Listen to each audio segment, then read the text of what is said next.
दोस्तों, मित्रों, साथियों, हम जब भी भक्ति साहित्य की बात करते हैं,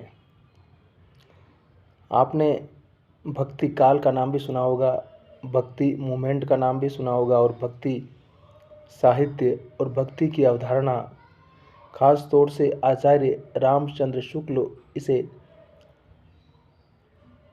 बड़े विस्तार से तुलसी के लोक विस्तार और लोक में जाने की अवधारणा और विराट महाकाव्य की रचना के साथ जोड़कर हम पाठकों के सामने प्रस्तुत करते हैं, क्योंकि आधुनिक आलोचना की शुरुआत जब आचार्य रामचंद्र शुक्ल अपने तरीके से हिंदी शब्द सागर की भूमिका, जो बाद में हिंदी साहित्य का इतिहास 1929 में प्रकाशित हुआ, उसके साथ कर रहे थे,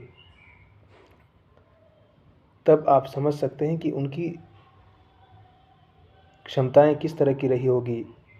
जब आज की तरह टेक्नोलॉजी नहीं थी, सब कुछ नोट्स हाथ से बनाना, किताबों की अनुपलब्धता, ग्रंथों की अनुपलब्धता, संसाधनों का अभाव, उसके बावजूद भी उन्होंने 1915-16 में जब भी बनारस हिंदू विश्वविद्यालय की स्थापना होती है मालवीय जी के नेतृत्व में, तब वहाँ हिंदी विभाग की स्थापना होती है और बाद में आचार्य शुक्ल ही उसको शुरू करते हैं। यानी कि आचार्य शुक्ल को मालवीय जी वहाँ बुला लेते हैं कि आप आइए और ये विद्यापीठ शुरू कीजिए और कुछ दीजिए बच्चों के लिए। तो शुक्ल जी के सामने भी एक चुनौती थी एक तरह से, क्योंकि कुछ भी नहीं था और जब कुछ भी नहीं है तो फिर सिर्फ तेरे सिवा क्या है। वो वाली बात है ना कि जब कुछ भी नहीं था तब तुम थे और तुम नहीं थे तब कुछ भी नहीं था। तो गालिब साहब बराबर याद आते रहते हैं कि पूछता है कि गालिब कौन है, तो ऐसे ही आप पूछते हैं कि आचार्य शुक्ल कौन है। आचार्य शुक्ल सच में पितामह है। अब उनकी लेखनी से हमारी असहमतियां हो सकती है, होनी भी चाहिए, क्योंकि समय काफ़ी बदल चुका है। लगभग 100 वर्ष होने जा रहे हैं। ये 1929 से 2029 आएगा, तब अगले जब बाई इलेक्शन आएंगे तब तक समझिए कि उस किताब को 100 वर्ष हो जाएंगे। तो क्या 100 वर्ष में हमारा भारतीय समाज नहीं बदला है?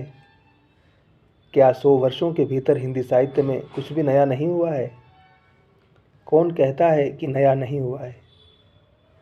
पूरा साहित्य, पूरी साहित्य की अवधारणा, पूरी साहित्य की लेखन परंपरा, पूरा उसका बोध, न जाने कितनी महिला लेखिकाएँ आजकल लिख रही है। तो परिवर्तन तो बहुत हुआ है और इस परिवर्तन का हम सहर्ष स्वागत करते हैं।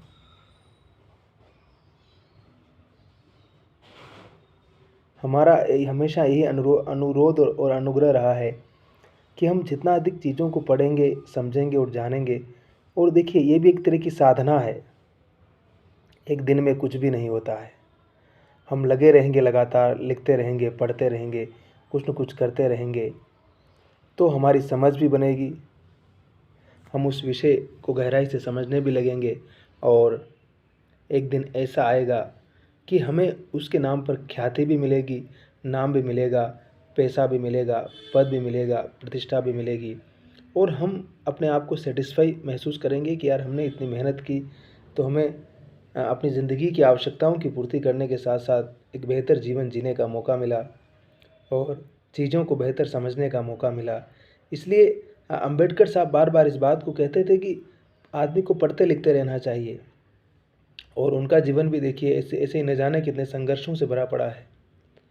कुछ भी नहीं था, फिर भी उस आदमी ने कभी जीवन में हार नहीं मानी और अपने स्तर पर लगा रहा, अपने काम को करता रहा और अंत में हिंदुस्तान का संविधान लिखा उसने।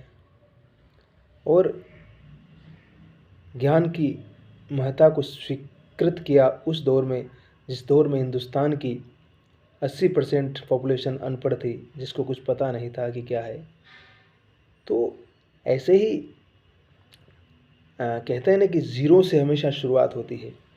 जब हमारे पास कुछ भी नहीं है, फिर भी हमें शुरुआत करने की आवश्यकता है और हंसते रहिए, मुस्कुराते रहिए और आगे बढ़ते रहिए और पढ़ते रहिए, लिखते रहिए, सुनते रहिए, घूमते रहिए और नाउम्मीद होने की आवश्यकता नहीं है। ज़िंदगी में कुछ भी हो सकता है। इस सिग्नल को हमेशा ऑन रखिए कि ज़िंदगी में कुछ भी हो सकता है, और ये जो ज़िंदगी में कुछ भी होने वाला सूत्र है ना, वो कुछ भी हो सकता है, वो सही में हो सकता है अगर हम लगातार मैदान में डटे रहे, कुछ न कुछ करते रहे। शब्बा ख़ैर, हँसते रहिए, मुस्कुराते रहिए, और हमारे चैनल पर भी आइए यार, इसको सब्सक्राइब भी कीजिए, लाइक भी कीजिए और शेयर भी कीजिए। आप ही का चैनल है।